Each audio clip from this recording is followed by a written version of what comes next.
Now, President Moon Jae-in's New Year press conference this week put more pressure on the National Assembly to craft a proposal for revising the Constitution.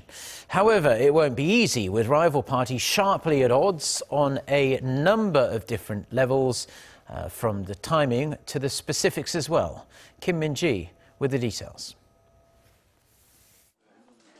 The ruling Democratic Party of Korea has called for all-out efforts from rival parties to reach an agreement on amending the Constitution, to have a bill ready by February and hold a referendum in tandem with local elections in June.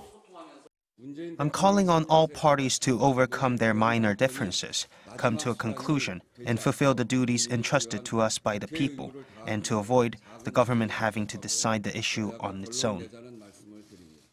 Rival parties have been engaged in talks to amend the basic law, since many see it as outdated and not reflecting social and economic changes since its last revision 30 years ago. Key sticking points up for deliberation include strengthening fundamental rights and regional autonomy, changing the government structure, and limiting the powers of the commander-in-chief. Pressure to speed up talks was renewed after President Moon Jae-in's New Year's press conference, in which he called on rival parties to reach a compromise on the revision by February and table a bill by March. President Moon warned that should Parliament fail to reach a deal, the government will prepare for the revision itself.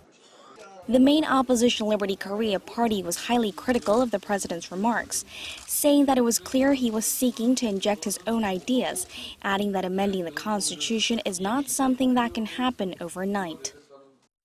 The president said that he does not wish to push his own thoughts on this process, but he said that he personally prefers a 4-year presidency.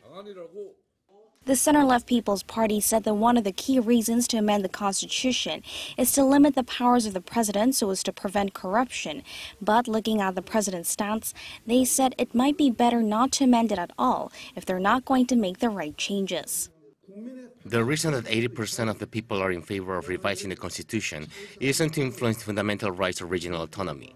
There is no point in amending it if they were not going to put an end to this concentration of power in the presidency. In the current setting, where the ruling bloc is short of a majority in the National Assembly, support from the opposition parties is a must. To take effect, the proposal first needs approval from 2/3 of sitting lawmakers and requires majority support in the referendum.